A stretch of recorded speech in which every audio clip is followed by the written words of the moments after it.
Welcome back, everybody, to the deep dive. It's great to be back. Yeah, we've got a lot to cover today. A lot of material. We do, as always, we're taking sort of two disparate sources and trying to figure out how they relate to one another and, what the major takeaways are for listeners. Absolutely. And we've got some really interesting ones this time. We do. This is a late March market analysis that we're looking at. Right. Kind of bumping up against an early April political rundown from electoral vote news. So, right.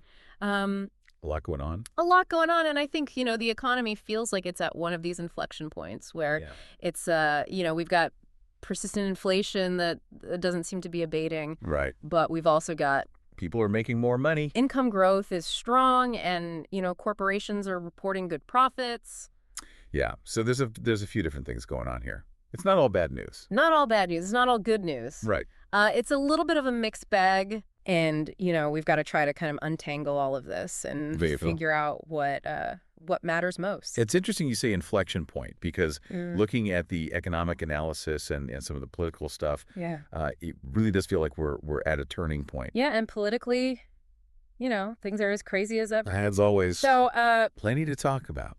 Lots to talk about. Let's dive right in to the economic side first, and then we'll get to the political stuff. So, sounds good. As mentioned, this is a market analysis from late March. Okay. And one of the things that really jumped out at me is they talk a lot about the PCE data, the personal consumption expenditures data, and headline PCE was up 0.3% month over month, 2.5% year over year. As expected. As expected, right? No surprises there. But core PCE, which is what the Fed really looks at to gauge inflation because it excludes those more volatile food and energy prices. Yeah. And, that's important because we saw a lot of volatility in food and energy prices last year. So taking those out gives us a better sense of what's really going on with underlying inflation. Absolutely. And that number came in a bit hotter than anticipated. It did. 0.4% month over month. Yeah. Which is higher than economists were expecting. Right. And even though, inflation is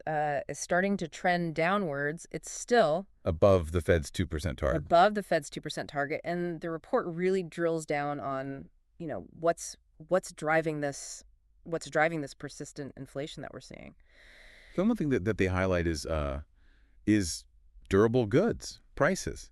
Things like cars and appliances. Right. Those prices have been going up. Especially vehicles. They specifically call out vehicles. Yeah. And that's partly due to, supply chain issues that we've been seeing. Right. But also this expectation of future tariffs. Yeah. So there's a lot of talk about, implementing tariffs on certain goods, and that's already starting to be priced in. Right. And that makes sense. To the market. Because if businesses know that tariffs are coming, they're going to start raising prices now in anticipation of those tariffs.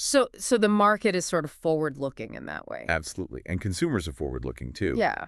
The report suggests that we might be seeing some accelerated buying of durable goods, particularly vehicles, because people are trying to get ahead of those potential price increases if those tariffs do come into effect. Right. So it's like buy now. By now. Before it gets more expensive. Exactly. And, we're starting to see, used car prices starting to come down a little bit. But little bit. But new car prices still seem to be pretty elevated. Yeah, they're still high.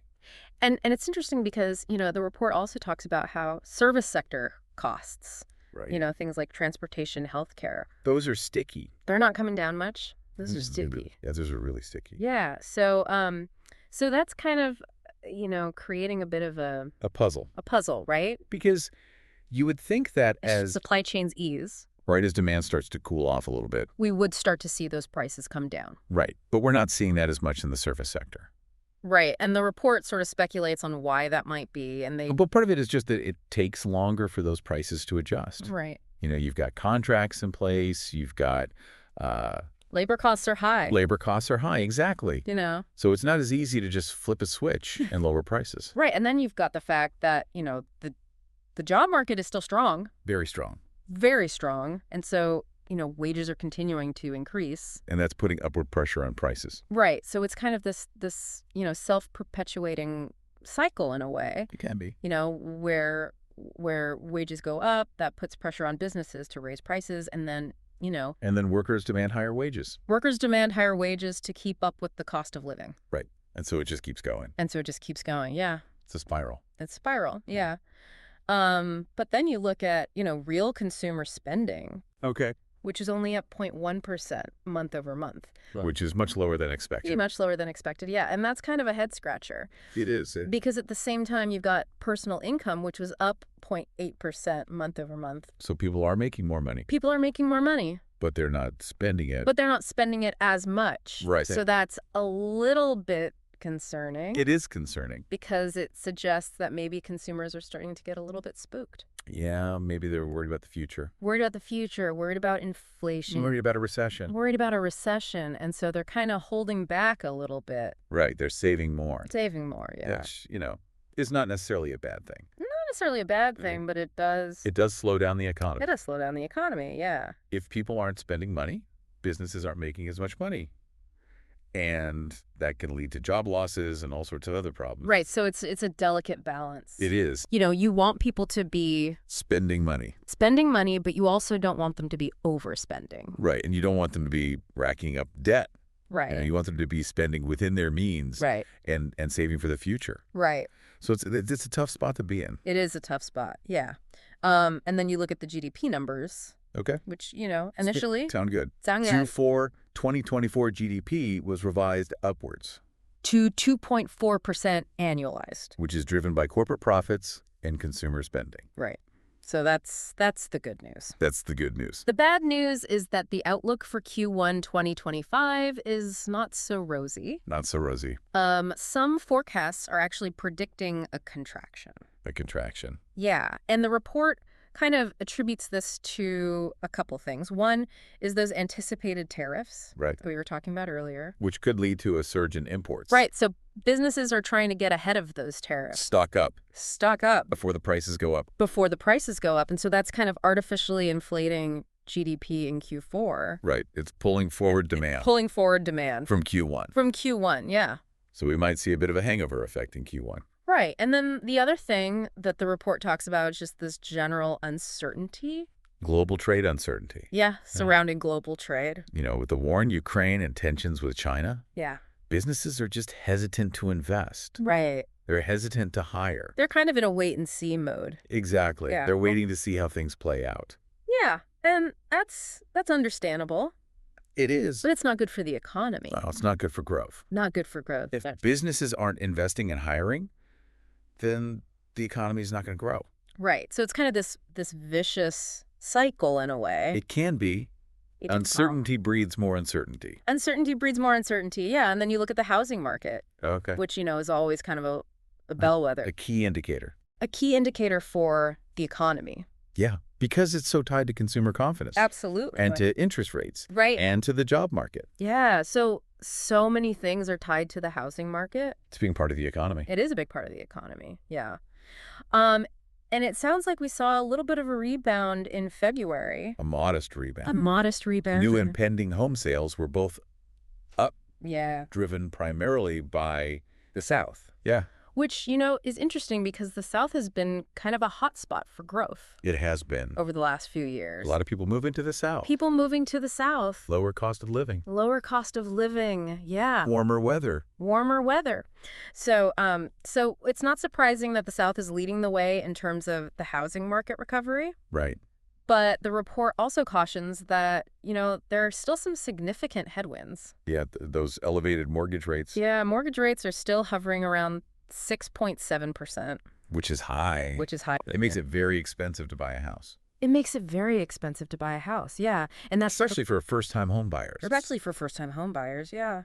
Who are already struggling with affordability. Right. They're trying to save up for a down payment. Yeah. They're trying to qualify for a mortgage. Yeah. And then they're getting hit with these high interest rates. It's tough. Yeah. It's tough. And the report basically says that, we're not going to see a significant recovery in the housing market. Until mortgage rates come down. Until mortgage rates come down closer to that 5% range. Yeah. Which is still high, historically. It is. More manageable. More manageable. Yeah. Than 6.7%. Right. Yeah. So that's kind of the state of the housing market right now. It's in a holding pattern. It's in a holding pattern, yeah. Waiting for those interest rates to come down. Yeah. And then one last thing on the economic front that really jumped out at me was this drop in consumer confidence. Yeah. That was a big one. The Conference Board's Consumer Confidence Index fell to 92.9 in March. Which is the lowest it's been since early 2021. Since early 2021, yeah, and that's a pretty significant drop. It is significant. And the report attributes this decline. Directly to concerns over inflation. And tariffs. And tariffs. Yeah. So those two things are really weighing on consumers' minds. Yeah, and it makes sense. And, if you're worried about inflation, if you're worried about the economy, you're going to be less confident about the future. You're going to be less likely to spend money. Less likely to spend money, less likely to invest. Right. And that's not good for the economy. No, it's not. So yeah, that's kind of a concerning development. It is concerning. Yeah. So with all of this swirling economic data, how did the markets react? Not well. Not well. The week ending March 28th saw declines across all the major domestic equity indices. So the S&P 500, the NASDAQ Dow. All down. All down. Even mid-cap and small-cap stocks felt the pressure. Yeah, the Russell Mid-Cap, the Russell 2000. All down. All down. And international markets also experienced losses. Yeah, the MSCI EAFE, the MSCI EM. All down. All down. So it was a pretty broad-based sell-off. Yeah, it was a rough week for investors. It was. And bond markets were mixed. Some bonds did well, some bonds didn't. Right, so it wasn't a clear signal from the bond market. No. But one thing that the report really pointed out was this interesting divergence within the S&P 500. Yeah, between the mega-cap tech stocks and the broader market. Right, so the so-called Mag 7. The Mag 7 tech stocks. Apple, Amazon, Microsoft, Google, Facebook. Tesla, NVIDIA. Yeah, all those big names that have really driven market growth over the last few years, right. They are now underperforming. The rest of the S&P 500? The rest of the S&P 500. The other 493 companies. Yeah, and the report kind of attributes this to a couple things. One is just this valuation-driven shakeout. Yeah, investors are starting to reassess those very high growth expectations. Especially around AI. Especially around AI. And other tech innovations. Right. There's been so much hype around AI lately. How much hype? And I think investors are starting to realize that maybe it's not going to be as transformative as quickly. As some people were predicting. As some people were predicting, yeah. And, you've also got increasing competition in the tech space. Absolutely. You've got policy uncertainties. Right. The government is starting to crack down on some of these big tech companies. Yeah, there's a lot of talk about antitrust regulation. Right. And then, you've just got these historically high valuations. Yeah, some of these tech stocks are trading at price-to-earnings ratios that are just astronomical. Right. And so it's not surprising that we're starting to see a little bit of a pullback. It's a natural correction. Yeah, a natural correction. After such a strong run-up. Right. So where does the report suggest that investors might be looking instead? Well, they highlight the relative strength in more traditional sectors. Like industrials, financials, utilities. Yeah, those sectors tend to be more stable. Right. They're not as flashy as tech. Right. But they offer more in terms of dividends and other income-generating characteristics. And that's appealing to investors in a time of uncertainty. Absolutely. When the market is volatile, people tend to flock to safety. Right. They want to invest in companies that are going to pay them a steady stream of income. Right. And that's exactly what those sectors offer. Exactly. So, the report's basically saying, if you're overexposed to tech, maybe it's time to take some profits. Maybe it's time to take some profits. And diversify into other sectors. Diversify into other sectors. Especially small and mid-cap stocks. Which might offer more attractive valuations right now. Right. They haven't run up as much as the large-cap stocks. Right. So there's more room for growth, potentially. Potentially. Yeah. So as we look ahead on the economic front, what are some of the key data points that we should be paying attention to? Well, the report emphasizes the importance of the upcoming JOLTS report, which stands for the Job Openings and Labor Turnover Survey. Right. It gives us insights into the labor market. How many jobs are open? How many people are quitting their jobs? Right. It's a good indicator of the health of the job market. Yeah. And then we've got the ISM surveys. For both manufacturing and services. Which give us a snapshot of business activity. Right. Are businesses expanding? Are they contracting? What are their expectations for the future? Right. It's a good way to gauge the overall sentiment in the business community. Yeah. And then, of course, we've got the trade balance figures. Which tell us how much we're importing and exporting. Right. And that's important because it gives us a sense of the strength of the global economy. Right. And then, last but not least, we've got the monthly jobs report. The big one. The big one. Everybody's watching that one. Everybody's watching that one. Yeah. It tells us how many jobs were created. What the unemployment rate is. What the unemployment rate is. What wages are doing. Yeah. So it's a really comprehensive look at the labor market. And all of these data points are going to be crucial in gauging the underlying strength of the economy. Absolutely. And they're going to heavily influence market expectations. Regarding future actions by the Federal Reserve. Right. So if the data comes in strong, The Fed might be more likely to raise interest rates. which would be bad for the stock market. Generally speaking, yes. But if the data comes in weak, The Fed might be more likely to pause or even cut interest rates. which would be good for the stock market. Generally speaking, yes. So it's a delicate balance. It is. And the Fed is trying to walk this tightrope Between controlling inflation, and supporting economic growth. and it's not an easy job. It is not an easy job, no. No. All right, so let's switch gears now Okay. and talk about the political landscape, Let's do it. which, as always, is very interesting. There's always something going on. Always something going on, yeah. This is a news rundown from early April Okay. from Electoral Vote News, and it covers a lot of different topics. A lot of ground to cover. A lot of ground to cover, yeah. Yeah. But one of the first things that they talk about is these election results out of Wisconsin, Okay. which were held on April 2nd. Right. And the Democrats actually did pretty well. They did. They won some key races, Yeah, they won a seat on the state Supreme Court. which is a huge deal It is a huge deal. because it flips the balance of the court, From conservative to liberal, or conservative to liberal. which could have major implications for a lot of different issues. Yeah, things like abortion rights, Voting rights, redistricting, all sorts of things. all sorts of things, yeah. And the candidate who won, Susan Crawford. Susan Crawford, Yeah. she defeated the Republican candidate, Brad Schimmel. Brad Schimmel, by a pretty comfortable margin. 55% to 45%. 55% to 45%.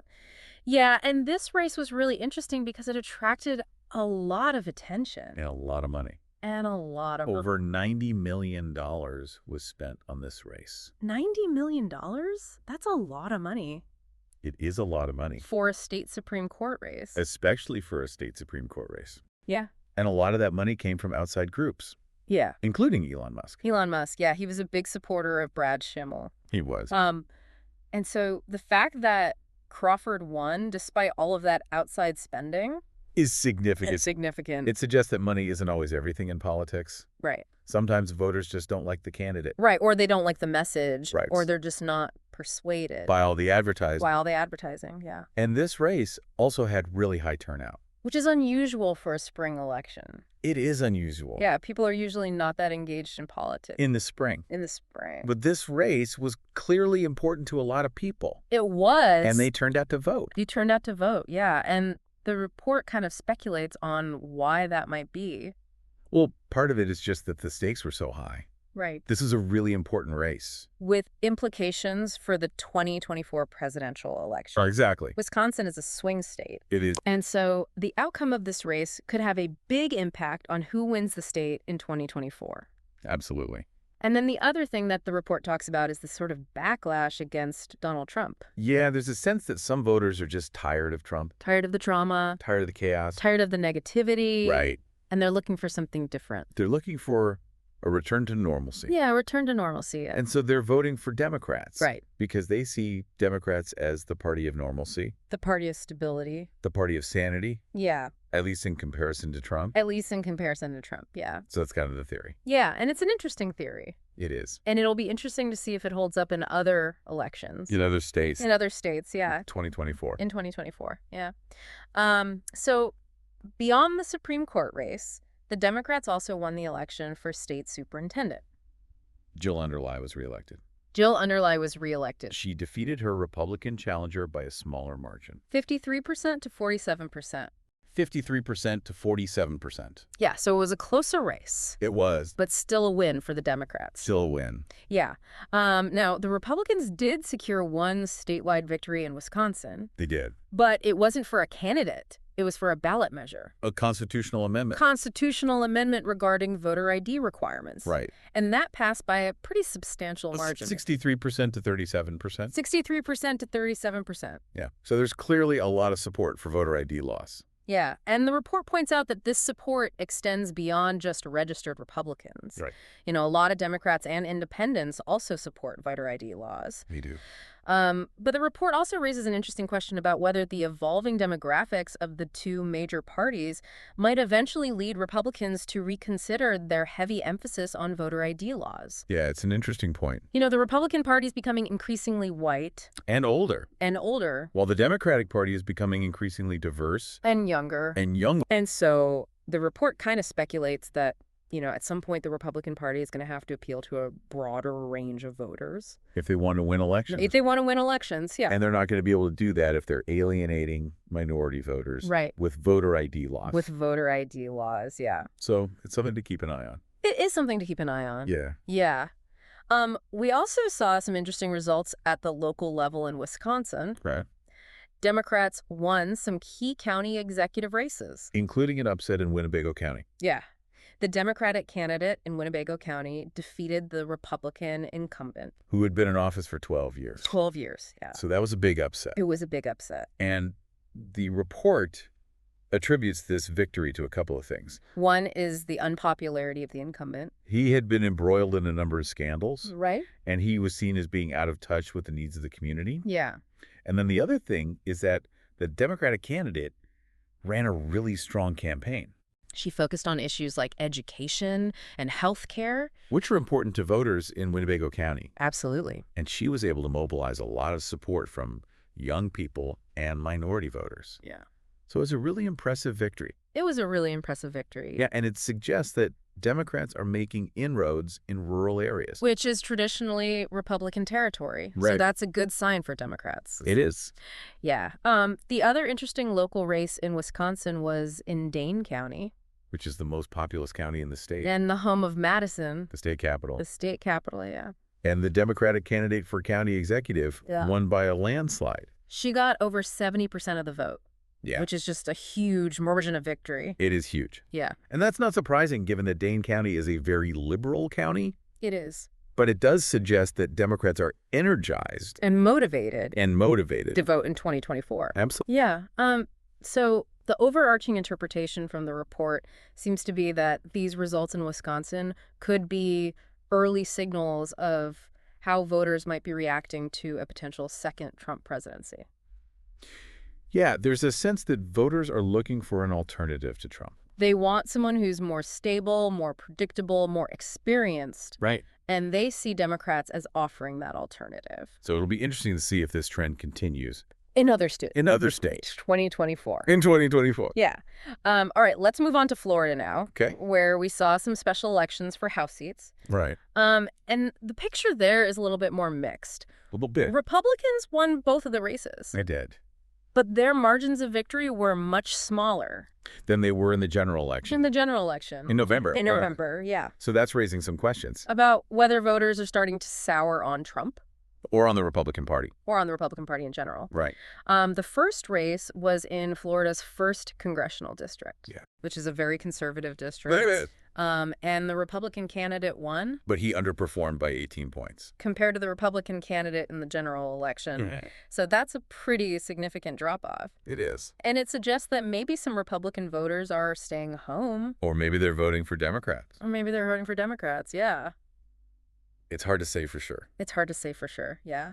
But it's definitely something to keep an eye on. It is something to keep an eye on, yeah. Because if this trend continues... It could spell trouble for Republicans. In 2024. In 2024, yeah. Especially in swing states. Especially in swing states, yeah. Where every vote counts. Where every vote counts, absolutely. The other race in Florida was in the 6th congressional district. Okay. Which is a more moderate district. It is. And the Republican candidate won that race as well. But she underperformed by 19 points. Compared to the Republican candidate in the general election. Yeah. So again, a pretty significant drop-off. And again, it raises questions about whether voters are starting to turn away from the Republican Party. Yeah, maybe they're not happy with the direction of the party. Maybe they're not happy with Trump. Maybe they're just looking for something different. Yeah, something different, yeah. So it'll be interesting to see how these trends play out in 2024. It will be very interesting, yeah. We also saw a few mayoral races across the country. Okay. In Aurora, Illinois. Which is a suburb of Chicago. It's a suburb of Chicago, yeah. The Democratic candidate won. Defeating the Republican incumbent. Who was aligned with Trump. Who was aligned with Trump, yeah. So that's a good sign for Democrats. It is. It suggests that they're